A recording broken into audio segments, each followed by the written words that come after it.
All right, ladies and gentlemen, welcome to the Froe Show. My name is Frank Menken, and I'm joined by my wonderful co-host, Joe Murray. Hello. We are giggling our little butts off. We are. Oh boy. Joe and I were just talking about how we're getting a bit too comfortable with the whole recording process, especially considering we're in the comfort of our own homes. So how good. it's great, but like, man, month 2 really be hitting hard, don't it? Oh yeah. Yeah, I'm feeling it. This is our second. We're officially 2 months into podcasting, which is pretty fucking exciting. How good. Our first, well, almost. We're almost there. Our first episode went live on March 7th. What's the date? 3rd. It is the 3rd of May. And I'm not sure if did we post that one straight away or did we wait? No, I think that was straight away. I think that was like right after we recorded it. No, I remember because I edited it. At a rehearsal, so it was like 2 days after we recorded. So we're almost like we're like 2 days away from 2 months of recording our first episode, which is exciting. That is exciting. Oh, it's wow. I should mention that we pre-record these. So May 3rd is today, and this episode goes up tomorrow at 12. May 4th. That would be May 4th. For those of you who cannot count. Joey, how's your week been? What have you been up to? My week has been good. Last week of uni, I'm on break now. Woo! Oh, sick. So it has been a little stressful finishing everything off, but good. Gave the studio a good clean today. Hell yeah. Mine is great. Very messy. You can see it just in the background there. I don't know if it's a pile of computers and then a dog bed and then over this. Oh, the video podcast is having a great time right now. Audio podcast is a bit fucked. Hang on. Can I get it there? Yeah, what is that? That is the like thingies that go in the back of your car to like hide your shit. I thought that's what it was. It's one of them. While we're all looking at my camera.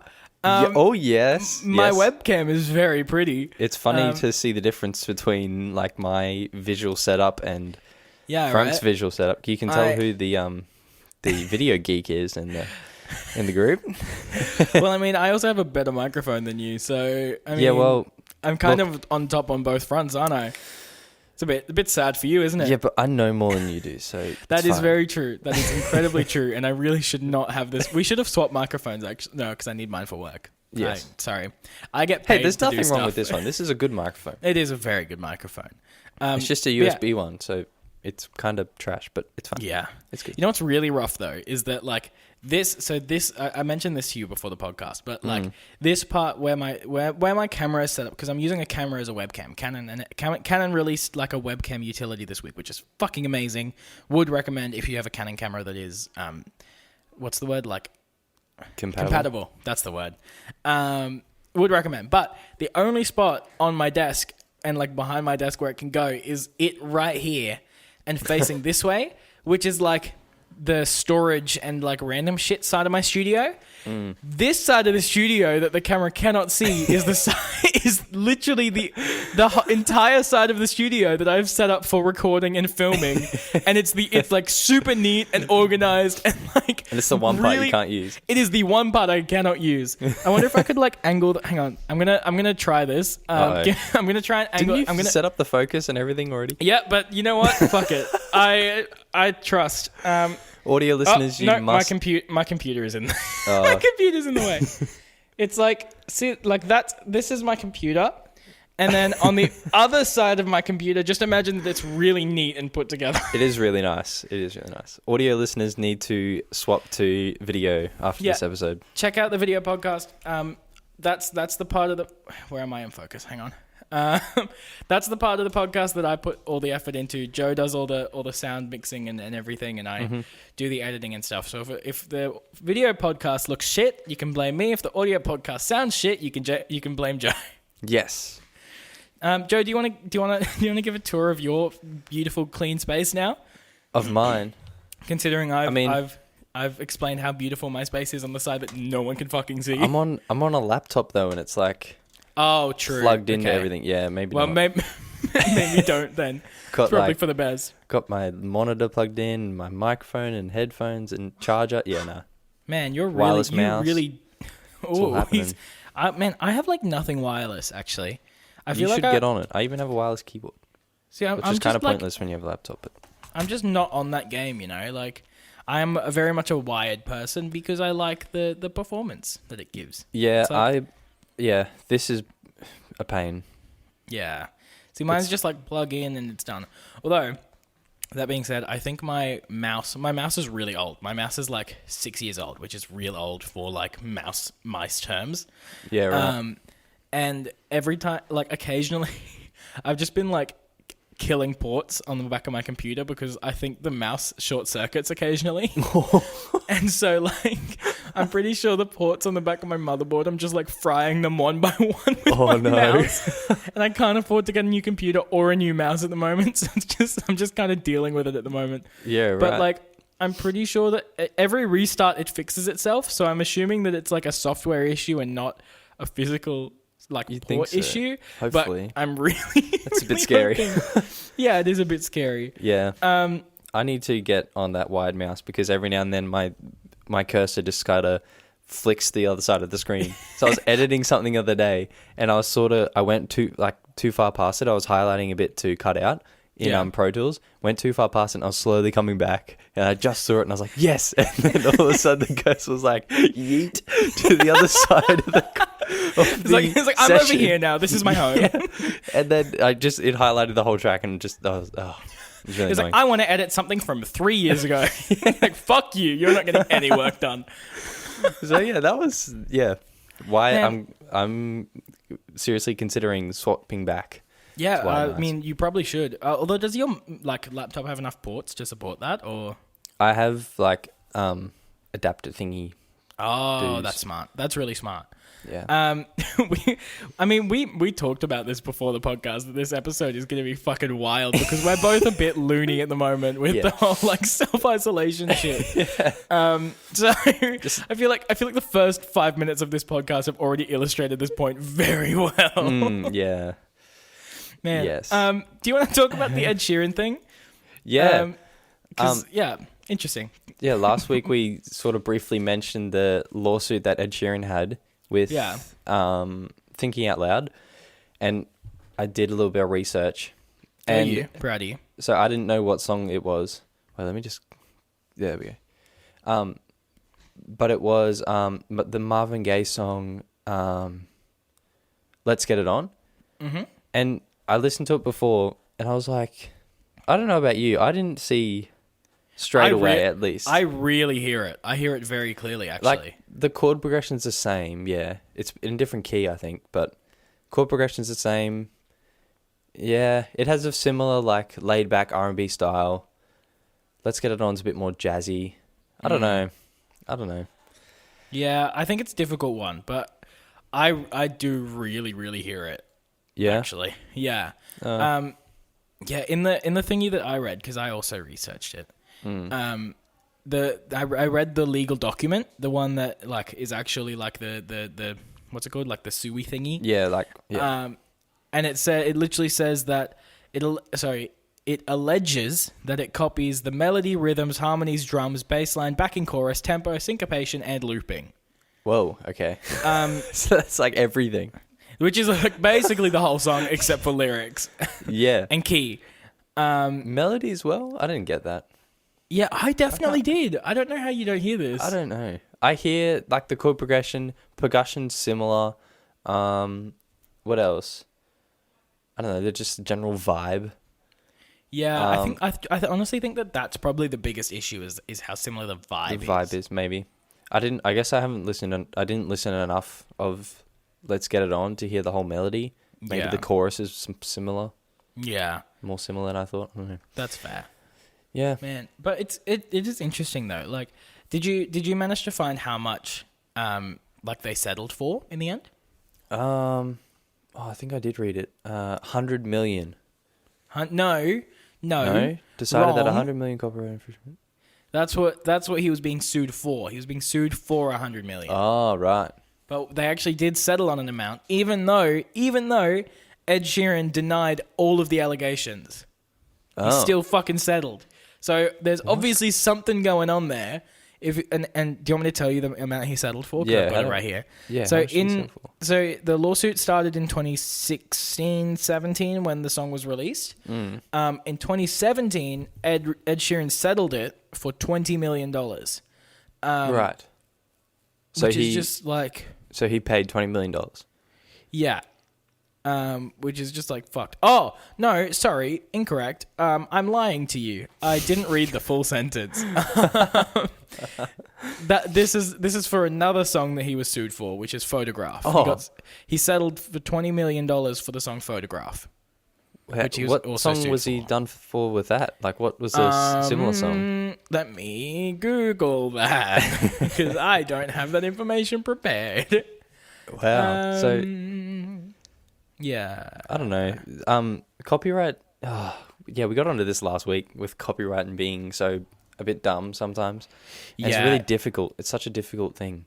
Oh, fuck off. It was, he got accused of copying a song from an old X Factor winner called Amazing. Okay. But he just settled. Right. I think he didn't really want to deal with it. But that was for the amount of $20 million, so he did settle for the full amount.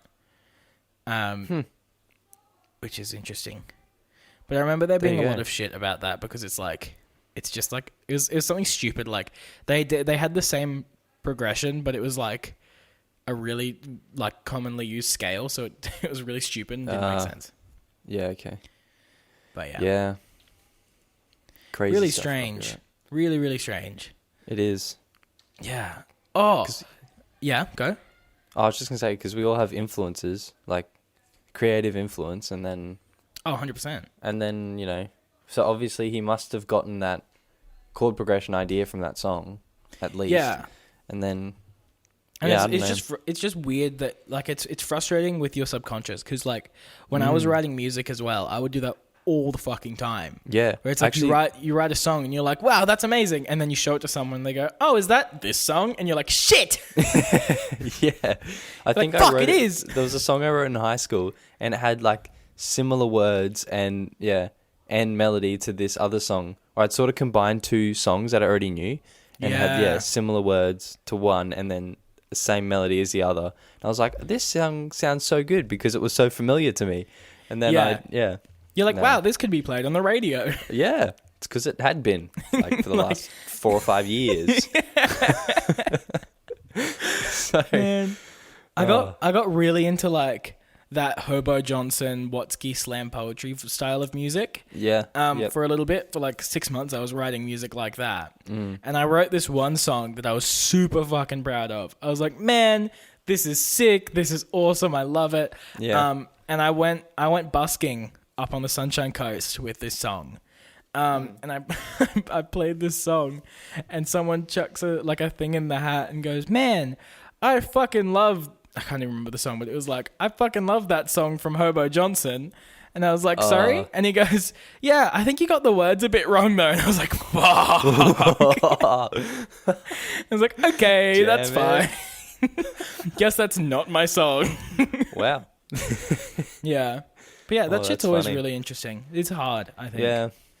And sometimes the jury or the judge, no, maybe not the judge, whatever. They're not like the judge, as jury, and musically- executioner. Yes. They're not as musically, I guess, Inclined. yeah, I didn't want to say that. Oh. They're not like- music nerds. Yeah. Yeah. Yeah, that's what I'm trying. They're not super nerdy. Like they haven't studied it heaps. And Yeah. Maybe They're I'm just wrong. like Maybe they're I'm probably just like a random jury that's like, oh, that sounds similar somewhat. Yeah. Yeah. So, Which I think is the case for that like Marvin Gaye thinking out loud thing. Like, yes, they're similar, but I think it's that does sound very coincidental. Whereas like the Katy Perry Dark Horse one, you listen to and you're like, that's the same fucking song. yeah. Which is rough. Speaking of sound and shit though, like, yes. do you want to, because NVIDIA released their new like RTX voice thingy, which is fucking wild. Yeah, what the heck? And I sent it to you this week. Do you want to talk a little bit about that? Like your thoughts on it? That is insane. I think that's that actually blew my mind. I thought they were fully, what's the word? They were Faking it? Yeah, that's it. I was gonna say botching it, but that's not the right word. No. Yeah, I thought they were fully faking it, and then he turns the filter off and back on again, and yeah, what the heck? It was crazy. Yeah. I'll link I'll see if I can find the video and I'll link it in the description of the podcast and stuff. But man, it was wild. Yeah, so he's like, he's sitting there with like his microphone in front of him, and then he gets a fan, and it's like it's a big fan. It's like it's a powerful an industrial fan. Yeah, like it's a proper one. And he puts it on his lap and he's holding it. And it's blowing at the microphone, and then he's got and you can't hear anything. So it's almost like the fan's not on. And then he picks up a hammer. But you can hear him talking. Yeah, like and he's it sounds talking really into the clear. And then he just starts hitting the desk with a hammer, like tapping a hammer on the desk. Yeah, it's crazy. And you can't hear it at all. And then he turns it off, and it's like, pop, pop, pop, pop, pop, pop. That's exactly what it's like, bro. Yeah. So it sounded like an industrial place, not like bad beatboxing. Excuse you, that was A+ beatboxing. Man, don't you love those people that are like, I'm so good at beatboxing, like, and they just walk around and beatbox all the. I'm thinking of someone very specific, and I don't know if you're catching onto my wavelength, but like, we went to school with them, and they spent like 3 years just walking around like. Maybe. Yeah, maybe all the time. Yeah. Or actually, that's not specific. Oh, there was like, there was like 4 of them. I know who you're talking about now. Yeah, but that shit was wild. But like, mad respect. Like, beatboxing is hard, and the fact that you're out here practicing every single day, no shame, just like. I can't beatbox. I'm not going to pretend that I can. Like, these people, that's dope as fuck. But man, it's crazy what some people can do. Yeah, but it's just funny. It's like, I think everyone learning an instrument or skill for the first time is always going to be funny. Like, there's no way around it. Like, I'm sure your first songs that you wrote were utter trash. Oh yeah. Do you remember the first thing that you wrote? No. No? No, I can't put my finger on one thing. What's the first thing that you like would remember writing or like producing or something? I don't know. Probably something when we used the DAW, so DAW in school, the one they had at school, which was Mixcraft. Oh, true. Yeah, I forgot about that. And so it had a massive library of. It was like GarageBand, but like times 4. Yeah, except it was just dumb, like. Oh, do you remember what was it? There was like the voice sound effects where it was like. Oh yes, there was little audio things of people just doing voice things like. Oh, and no, remember when so Joe and I made this whole song, right? Where it was all voice sounds. Yeah.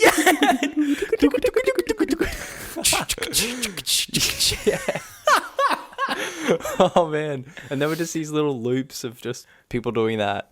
I think I submitted that for an assessment at one point, actually. Did you actually? Yeah, I think I submitted it. I can't even remember for what, but I'm pretty sure. I'll have to ask. Ask Big Man if I submitted it. I was going to say his name, and then I remembered I probably shouldn't. Yeah.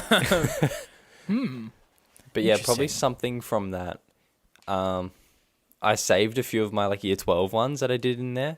Yeah, but they were dope. Yeah, they're pretty cool. I'm pretty proud of them. I remember your what was it, like films? Your film score one was so sick. I did a couple for film. That's when I did one in grade 11, and it was awesome.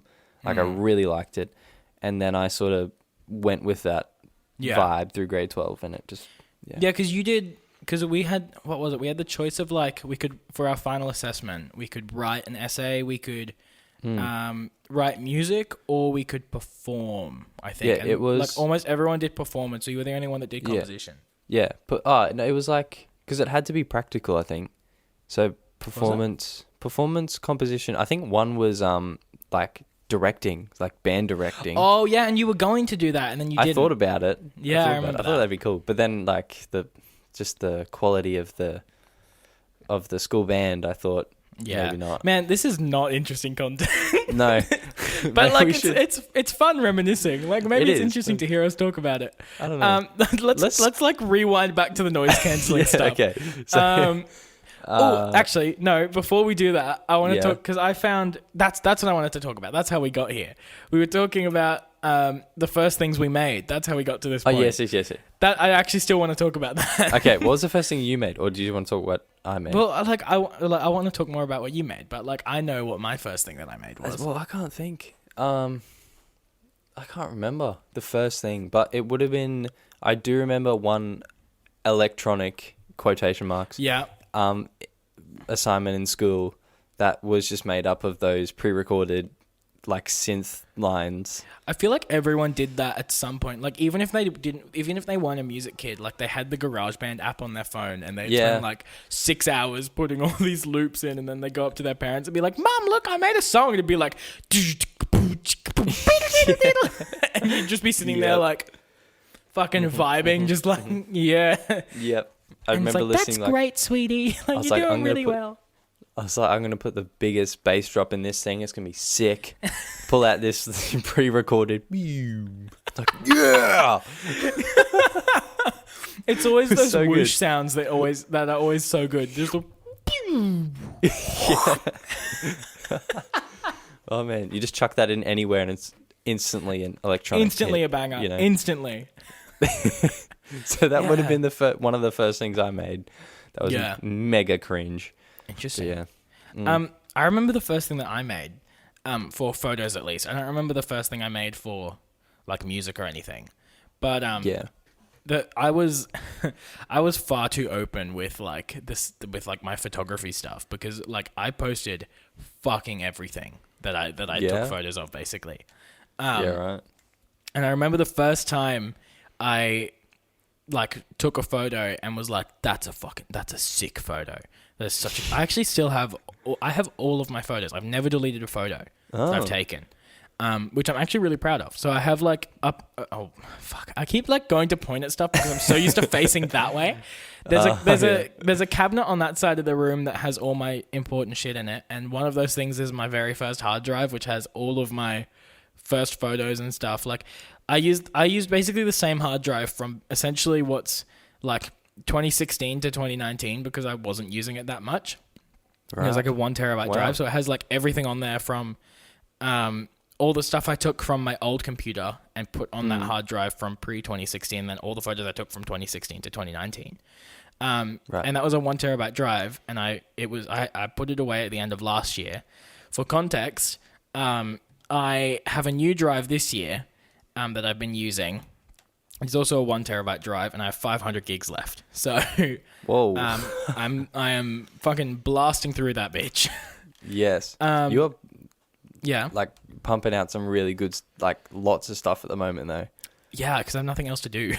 Yeah, that's fair. I still have work. I still have to work, which I'm very thankful for. But I have a lot more time, and the advantage is that like I can't get models. I can't go out and shoot people. I can't go out and shoot buildings. Like, yeah, I have to. I have me, myself, my studio, and my immediate surroundings. So like, I've delved a lot more into Photoshop and that sort of thing, which is really cool. I've gotten a lot into like composites. That's the word. Yeah. My brain kept going compost. It's compost. The word you're looking for is compost. No brain. It's not compost. No brain. Leave it alone. But yeah, no, it's been really, really interesting actually. Getting into that, because I've used Photoshop a lot for my work. But more in like in a more simple sense, in like, I'll do a little bit of touch ups here, or I'll like change the color there slightly and that sort of thing. But for the most part, essentially all of my editing gets done in Lightroom, which is just like a basic. Well, it's not a basic, but it's a photo editing application that like lets you change everything about your photos. You've got like your basic exposure settings, so you can change your highlights, your whites, your blacks, your shadows, your exposure, your contrast. Then it goes into like color editing and lens correction and that sort of thing. So it starts base level and it can get very complicated. But like, I basically only used that for my photo editing, and I used Photoshop occasionally if I was doing like model portraits or something like that, where you want to like have their skin smooth and that sort of thing, because that's the industry standard, that sort of thing. Yeah. And like I had the knowledge and skills to pull off larger scale stuff, but I just didn't feel the need to, because I was like, why would I do it in Photoshop if I can do it in camera? Like, what's the point? But now I can't do it in camera, so don't really have a choice. Yeah. Like one of the photos that I took this week is a picture, because a lot of my work is based on self-portraits, and it kind of always has been. Because and I was thinking about this today, actually, which is rather handy. I like why I prefer taking self-portraits over shooting with models, and I couldn't figure out why. And I was thinking about it, and I was like, oh, it's because it's easier for me to change the idea of a photo and conceptualize it and execute it myself without needing to rely on someone else. Like, it's easier for me to direct myself. I'm just really bad at explaining what I want from someone. Yeah. Like when I do fully understand that. Yeah, like when I do shoots with models and stuff, I'll be like, okay, this is the creative vision that I want. This is what I have in my mind. But also, that can absolutely change, and I don't like the idea of disappointing someone with a photo that's not what they wanted, or well, it's my creative vision, but it's not what they were expecting. So I'd rather just it be a picture of me, so I can do whatever the fuck I want with it, which is really helpful. Yeah, no, that's the same thing. Just quickly with like artists, working with artists. So if you're producing your own stuff, or making beats or anything like that, it's so easy because it's just you. There's only one creative mind in the project. Yeah, and exactly. Then, when you bring someone else in, and bringing someone else into a project can completely ruin one, because you both have different creative ideas, but it can make one awesome and so much better because you have two creative minds. Exactly. But it broadens your horizons in a sense. Yeah, but it is really hard working with people and getting your ideas across without sounding condescending or getting annoying. I find that very difficult. And it's not even like, I don't find the explaining part hard. I find the like micro adjustments difficult, because if I take a picture of myself and I'm like, oh, I don't really like that placement of my hand, or I don't like the way that my mouth is in that photo, like I can just change that to how I want it, rather than being like, oh, open your mouth more. And then they're like, and it's like, no, I actually like it slightly less. Like, it's so much easier for me to just put it on a tripod and just go click, and that's it. Yeah. But yeah, and a lot of my work has, at least for the past 6 months, my work has been, more than that. It's been since like November. When was the first self-portrait I took? Hang on. Must have been ages ago. August was my first self-portrait. It was the one with the blue background. That was my first self-portrait I ever took. Blue background. So it's on my personal Instagram. So you won't find it on my public Instagram. But from August last year, I've been taking self-portrait photos, and they've evolved so much in the past the past year basically. We're basically almost a year, like 10 months basically. And I'm looking at the folder now, and it's wild to see. I'm actually gonna screen share it quickly. I'm just looking at this first photo that you're saying, the one with the blue background. It's so nice. Yeah, but it's so different to what I'm doing now, right? Like it just unfortunately I don't have that picture here actually. So I'll just turn my phone around if you want to. Oh yeah, fuck it, might as well do that. It's pretty bad quality. Yeah, no, that's fine. Yeah, so that's the first self-portrait I ever took. But I'll share this, because then you can kind of see the evolution of my self-portraits, I guess. So if I share it like this, so you can see that now. So this is like this is where I started getting serious with it, where I was like, okay, I need to start having proper feelings about this. Like, I need to plan these shoots beforehand. I need to have an idea of where this is going to go and what I'm going to do. And then it kind of progressed into like more, it got really dark for a while. I really like my dark backgrounds. And I did one Photoshop composite, and I was like, oh shit, I like that a lot. And then I recently started getting really into that again, which is really nice. So these are from the past week. So I took like a 2-month gap or so here. Yeah. But yeah, this is the latest one. This one is an exclusive. It is not up on Instagram yet. Ooh. Which is rather exciting. Let me see if I can make it extra big. Not really. That's as big as it's gonna get. But yeah, no, it's really weird. Like looking back on my past work and looking back at where I've been and what I've done. Because and I'm sure you'll relate to this in some sense, but like you make such gradual improvements that you don't really realize that you're improving. Yeah.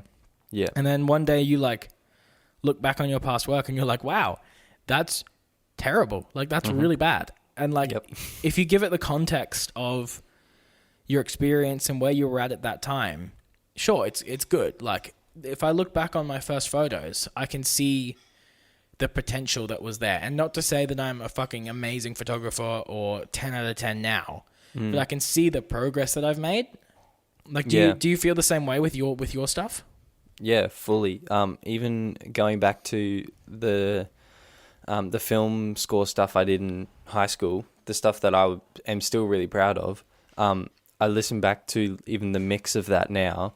I was listening the other day, and it's like probably 40-50% of it is clipping, because I was like, this just isn't loud enough. It needs to be louder. Because a lot of the, for those who haven't heard of, a lot of the music is, it's sort of like battle scene kind of music. So there's lots of drums and it gets pretty big, like really full, and it's meant to be really epic and hard hitting, I guess. So, yeah, a lot of it was clipping. So every now, through half of the song, you just hear, oh, wow. And so, although I'm really proud of the composition of it, listening to my mixes, even just, 6 months after that, it's so much better. Yeah. But, yeah, I find that, the same thing that you were saying, you make such gradual improvements that you don't really notice while you're doing it, but then you go back and listen even maybe 10 weeks ago or something. Which is why I find it so important to keep your old work, like make sure that you're saving it. Someone told me that when I started shooting photos, and I am so thankful that they did, because it's like, it's been such a good motivator to look back and be like, oh, I actually am improving. Like I am getting better at my craft, because it feels so slow. Which is I know you feel the same way. It's really frustrating when you're working on something and you just can't get it, and you don't know why. And you just feel like you don't know anything, and you feel really stupid. But then like you look back on what you've done, you're like, wow, I couldn't have even gotten this far a year ago, or 6 months ago, or 2 months ago. Like it's insane. Yeah. Like I found I can also give myself like feedback from old projects. So I'm, I know things now that I had no idea of back then. Like even clipping, obviously, which is something that's just, you don't do it now. And, I look back at old projects and be like, oh, so I can do this better and things like that. So now my work is better just from looking back and being like, oh, now I need to make sure I'm getting this right, because now I know how to fix it. Yeah, you recognize your past mistakes. Yeah, even though I didn't know it was a mistake back then, but now I can hear that. Yeah. Yeah, now you have that hindsight of like, oh, that's exactly what I could have done to make that better, whatever that is. To bring it back to how we started this conversation, like the first photo I ever posted, I posted basically all my like photos that I was super proud of, and I always have, that I'm super proud of, on my photography Instagram, at the Frank Mencken on Instagram if you wanna follow it. But I've always posted everything there, and I've always found that really important on a saving it level. Like if one of my hard drives fail, I would rather have everything online in some capacity. And I have all my photos online in Google Photos as well, which is really good. But my first photos were all posted on Instagram. They're all archived now, because that's also your portfolio, so you don't want that stuff on there. But seeing it all now, it's like, wow, you definitely can see the potential you had that wasn't being used. Yeah. Like, especially my first photo I ever took and posted is a picture of it's a super close up. It's disgusting. But it's a super close up of this random person that I met on the side of the street that I walked up to and was like, "You look cool. Can I take a picture of you?" And he was like, "Yeah, sick." And it's like I can see what I was trying to do. Yeah. But it was not executed well. Right. And it was just like a sense of, I just didn't really know. I'm going to see if I can find it, actually. It's just a sense of like, I didn't know what I was doing, and that's fine. Like, it's okay to not know what you're doing. And I got feedback on that photo, and people were like, "Oh, this is what you can do to fix that." Let me see if I can. Is that going to work? You can kind of get the vibe from that. Where is it in focus? Look, if I put it right up there, it's super not in focus. There we go. That's kind of in focus. You can kind of see it. Yeah. Okay. But it's just a picture of a dude, and you can see me in his reflection, which is not really what you want, and it's super oversaturated, and it's a terrible crop, and it's just there's like the potential for a good photo was there, but I wasted it by being inexperienced, which is absolutely an A-okay excuse. But yeah, for sure, it's always it's good to look back on that sort of thing, I guess. Yeah. Anyway, let's stop with the reminiscing and looking back on the past. Let's look at the future, because that's more exciting. Going back to that the noise filter thing. Yeah. We sort of jumped off that. We did. We got excited. I tried to look into a bit of how that works. But you're talking about the RTX voice noise cancelling thingy, right? Yeah. Yeah. How it cuts out that much background noise, and I don't know. I couldn't find much on how. But like normal, I'm guessing it's similar to like noise cancelling headphones. Well, just on the RTX voice thing, it's obviously all proprietary at the moment, so we really don't know much about it. But from what I understand about it, it uses AI learning and that sort of thing, and kind of cuts out, sifts through the audio and cuts out the noises that it knows are not supposed to be there, I guess. Right. Yeah. So it must be crazy algorithms to get that right. But so that means that it would be similar to noise cancelling headphones and things like that, because they you know how they're designed to be worn on a plane and things like that, and buses, and when you have that really like low rumble, hum. Yeah. So what it does is there's a little microphone in the headphones, and it picks up that low hum, and it sort of there's an algorithm in there that identifies that, and then it plays it in your headphones, but it does a complete flip of the waveform. So 180 degree flip of the waveform, and when that low hum, when you can hear the low hum and then the flipped waveform. So when you're hearing the when you're hearing the original waveform and the flipped one at the same time, they cancel out, right? Yeah, so you don't hear it anymore. Yeah, right. So I'm guessing that's probably how this one works as well. It picks up those the background noise and stuff like that, and then it'll flip the waveform for that, and then play it through the other side, and it cancels out, so you get no noise. That's really cool. Yeah, that's a really interesting way of doing it as well, in terms of like reverse engineering, because you'd think it just... Because the easy way to do it would just be to cut out the low frequencies, but then you'd lose some of the sound in the voice, right? Yeah, well... I assume. I'm speaking from my very limited sound knowledge of making films and videos and stuff. Like, that's it. Yeah. Well, like, if you're listening to music, if you turn the noise cancelling on your headphones and you're listening to music, it doesn't lose any bass in your headphones. So it's not just, if you were to cut, just do a low frequency cut, you'd probably still get high pitched hisses from like planes and stuff. But but then, because that's what I do for work, because obviously like sometimes you just get audio clips that you just have to make work. And that's what I'll do if there's like an aircon rumble in the background or something like that. I just cut the low frequencies and then boost the mid range. Yeah, that's the easiest way to process. I guess, what is this? Talking. talking into a mic, cutting low frequencies always get rid of aircon noise and whatever else is in the room. But, yeah, right. But yeah, so that's how noise cancelling works. It plays the waveforms, but inverted, so it cancels it out. Because when you put headphones on and you haven't turned the noise cancelling on, you can still hear the rumble. Yeah. So if you were to low pass, high pass, which is cut out the low frequencies, you'd still be able to hear it because you'd hear it from outside the headphones. Real life. Yeah, that makes sense. Yeah. So when it flips it, and then your ears are hearing both the flipped and the original sound, it cancels. Right. So it's just like a really good auditory illusion, basically. Yeah, pretty much. That's really cool. Yeah. That's funky.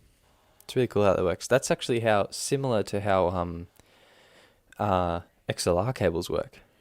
So how so? I don't know. I don't know what this. I actually don't know what you're talking about right now. So if you have an XLR, like you know what they are, right? The normal microphone leads. Yeah, the one you have. I don't have one because mine's. Yeah.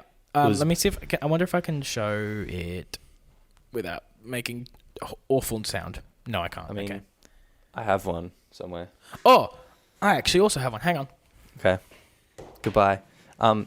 Yeah. So because XLRs are balanced cables, balanced connections. Right. So for the video podcast, hang on. It's gotta be in focus. That's an XLR cable. So it's the one with... That's one end. Yeah, this is a XLR to 3.5 millimeter jack. So I can't show the other end, unfortunately. Right. Well, one end's the female end, and the other's the male end. Yeah. Like that's my... Oh. What's one of them? Yeah. It's for my shotgun mic, for my Rode shotgun. Oh mic. Yeah, because then it would plug into your. I can go straight computer. into my camera. Oh, okay. I can record audio directly into camera, which is handy. Yeah. But it's always a bit dodgy, so I don't really like doing it. Yeah. Fair. I'm just gonna put this on the floor. Nice. Yeah, but what do you mean by that? That's how XLR cables work. Yeah, so XLR cables and TRS, so they're like guitar cables. You know, the 1/4-inch jack. Oh yeah, ones. like the. Yeah. Yes, like the. These ones. Yes. I just have all this shit on hand. This is great. Yeah, they're balanced, so they have two. I'm probably gonna get this wrong, but like the XLRs have 3 pins, right? They have 2 that audio run through, and then one that's like the shield goes around the inside. So if you open it up, there'd be two. It says 1, 2, 3 on going it. through the middle. Yeah, so I think 1 and 2 are the actual 2 cables that are on the inside, and 3 is actually just as a little metal shield that's around. I might be able to actually focus this on camera. Hang on. Keep talking while I try this.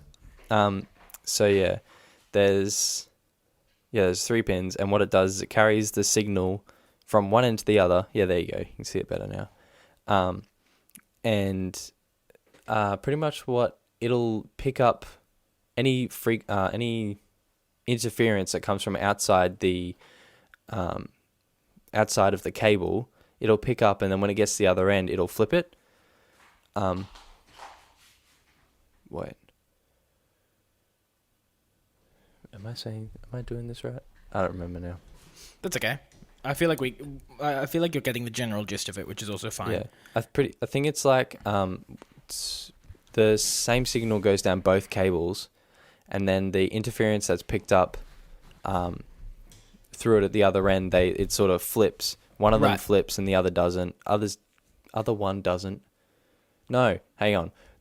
Okay, now I got it. I got it now. Cool. This is the final explanation from Joseph. This is it. Sorry, guys. So let's say it's a XLR plugged into my mic, and when I'm talking into it, it'll run down through my interface and into my computer. The 2 cables that are on the inside, there's a signal going through that's the original signal, and then one inverted one. So when it gets to the other end, any interference is picked up along the way sort of sticks with it. And at the other end, it flips the inverted one. So right. you get that cancel out effect. Yeah. So now you have two signals that are the same, but one of them has they both would have interference on them, but now the interference is inverted. Right. So that the interference cancels out itself. Yeah, but you still have the signal. Right. And so that's why you can. So is that why XLR cables are always preferred? Because they do that and USB mics don't? I'm not quite sure about USB mics because they're like fully digital. Yeah, but they'd probably do something like that digitally, but it would obviously not be as good if it's digital compared to analog. I'd say so. But like that's why XLR cables are preferred rather than TS cables, which are like guitar mics, but they're not balanced, so you can't run them for long distances without hearing interference. Whereas XLR and TRS cables you can run for I think 100 meters before you hear any interference in them. So that's pretty cool. Yeah, that's nice. Can we just talk about how fucking sick my manual focus skills were just then? I'm pretty proud of myself. Did you focus it and then sit down and then it was just boom? Well, okay, I had to do it. I had to get up again to like adjust it slightly, okay. But like manually focused it onto the XLR cable and then manually focused it back. Fucking nailed it. I am a professional, baby. Yes. FrankMenken.com. Check it out. I just redid it. So just redid my site and I'm very proud of it. Why don't you have autofocus on? I usually use autofocus because Canon autofocus is fucking incredible and it's much better than my eyeballs. But no, seriously it is. Yeah. Like the EOS R, which is the one that I've just upgraded to, which is an incredible camera. And I don't have, unfortunately, we would have time, but I don't really want to talk about it that much. It's a great camera and I really recommend it to you.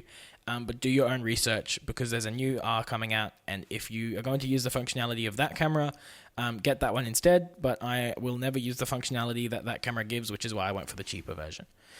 Anyway, that's a very long discussion. And I might bring that one up next week because that's a very long one. But point being, the EOS R's autofocus capabilities are fantastic. It has eye autofocus, so it'll actually autofocus on your eyeball, which is so helpful. It's all electronic. It's great. But I'm using the camera as a webcam, which is a new feature that Canon has just brought out. And it's officially licensed by Canon and stuff, so it's not going through another program or anything. It's literally, there's nothing open on my computer. My camera is literally just plugged in through the onboard USB into my computer, and then with a like a driver that I installed, essentially, it just takes the signal from that camera and uses it as a webcam. It's great. Right. The reason I can't use autofocus is because, and this was a very long-winded way to get to this point, is that the the program is still in beta, so they haven't got autofocus down yet. Which is why I'm using manual focus. My lens is technically on autofocus, and it works sometimes, but it's very hit or miss. Like with a normal, like if it was set up normally, if I put my hand up like this, it would focus on it. Yeah, but it's just not. Yeah, right. I'm pretty sure it's like contrast based, but I really don't know. I'm not entirely sure how it's working at the moment. Either way, my image looks much nicer than yours, so it does. It looks a lot nicer. So, yeah. But is there any reason you would pick one of like an autofocus or manual focus over the other, like now in this setting? Like now, yeah. Well, for video, manual focus is really always better anyway. But that's really, for what I'm doing, autofocus would be better because I'm alone. Right. And I can't really afford to be going up and turning. So I'm very deliberately staying in the same spot. Like I'm not moving. If I move back, he's fuzzy. I immediately get fuzzy. And if I move forward slightly, I immediately get fuzzy. Like I have a range of about this much space for my face to be in. That's about 10 centimeters for audio listeners. Yeah, sorry, about 10 centimeters. For my face to be in. That's one, because I have a very low aperture, so that I can get a nice blurred background. And that's the only reason. I don't know why I said one. That's the only reason. So I have a shallow focus plane because of that. Like you can even see it here that my hair is kind of blurry.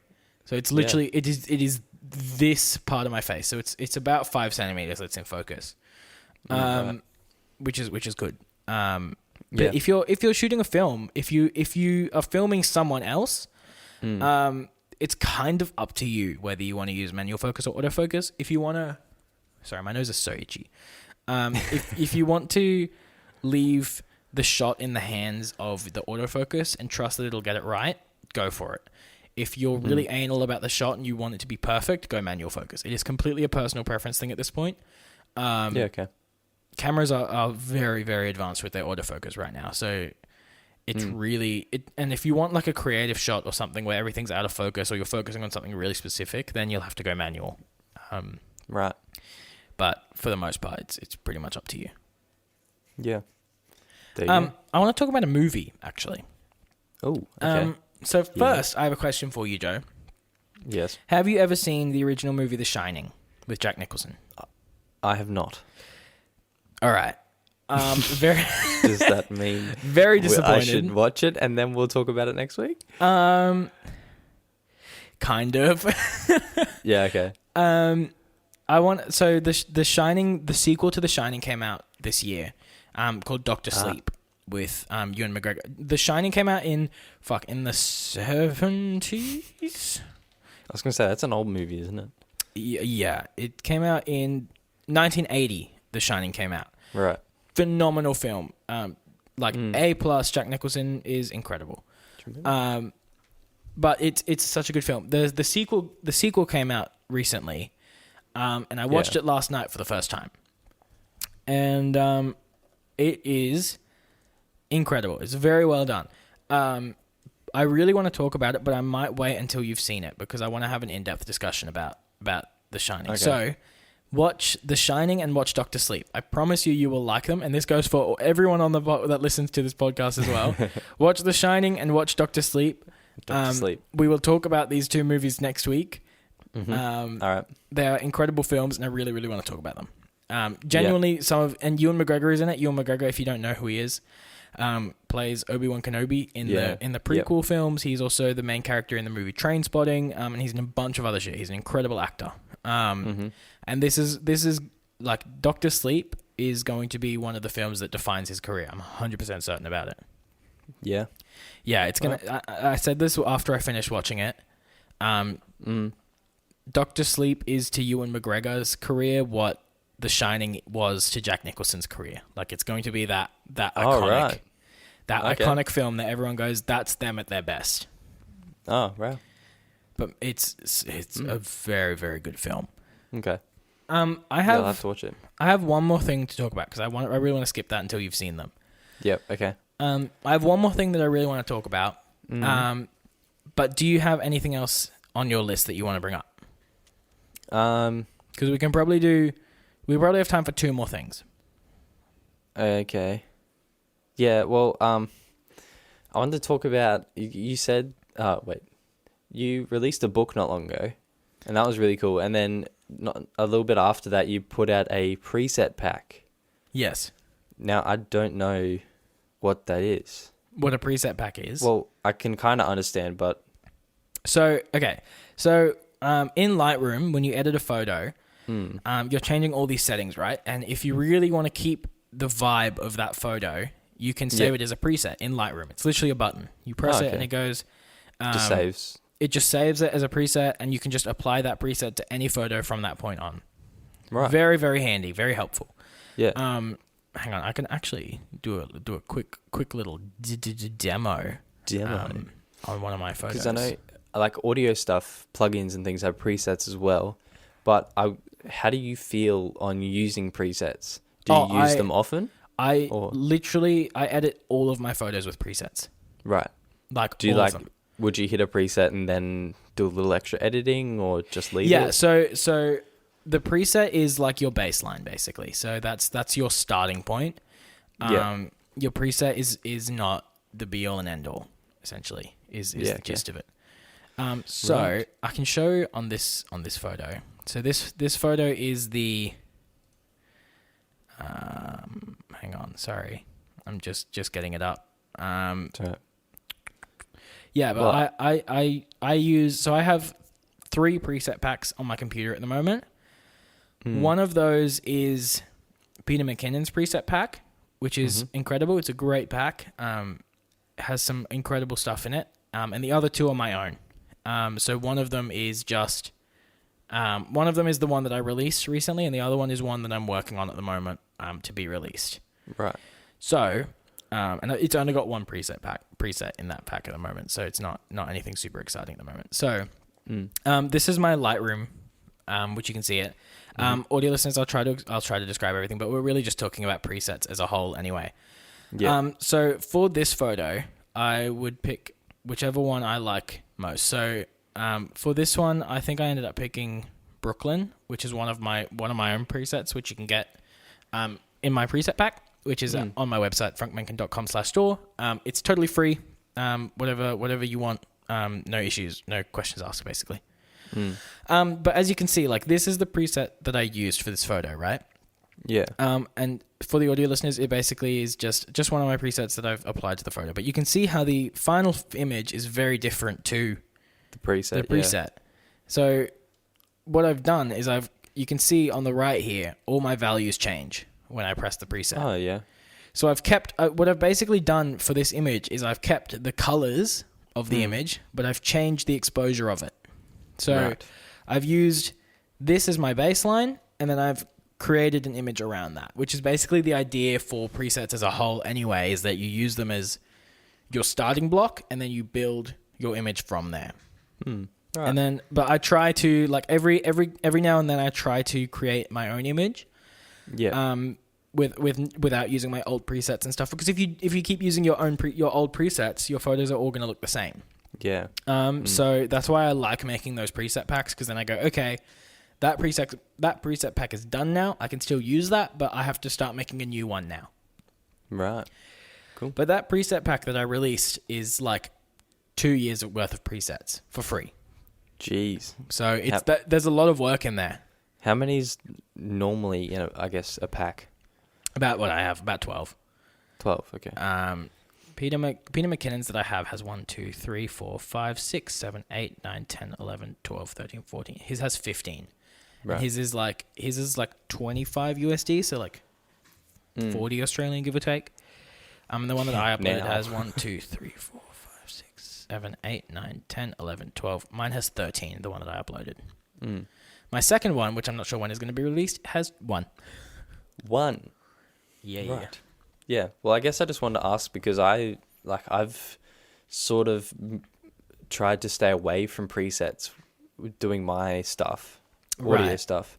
Although they're there, I find that they can be they can very easily become a crutch. Yeah. I think. Yeah.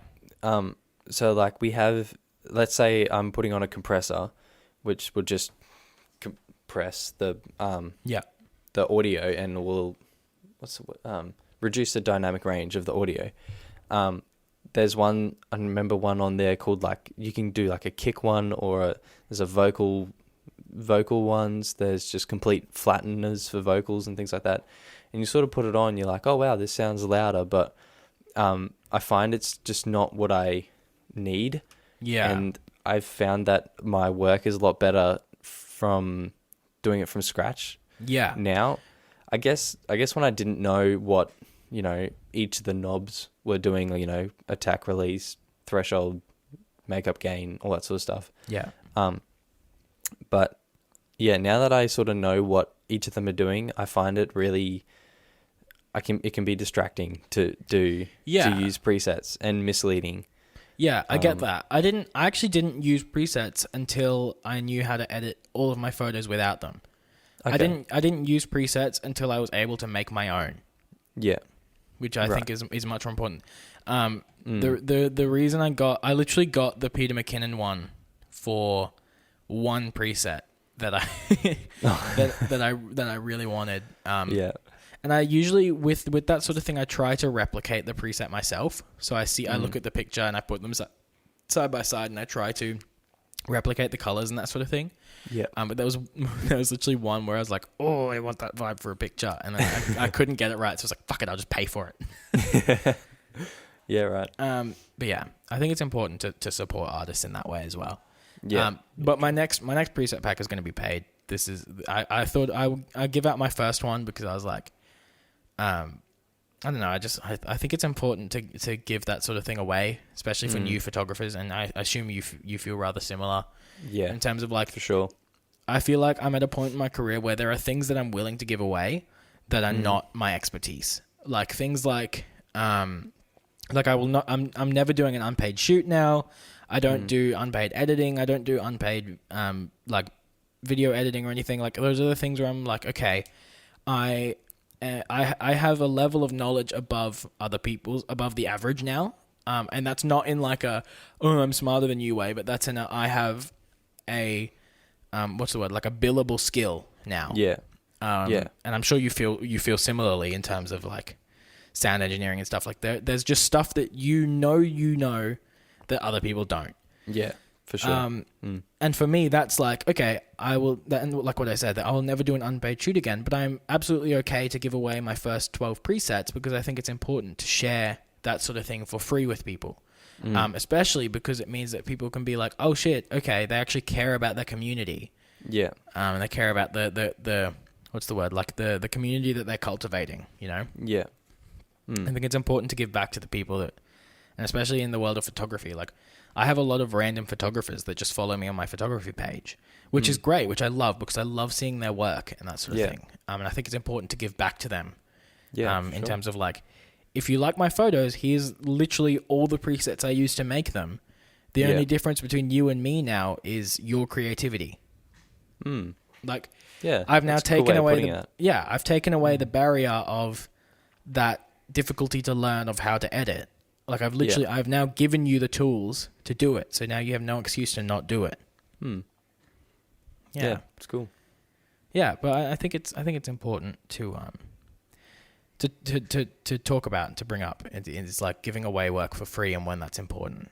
Yeah.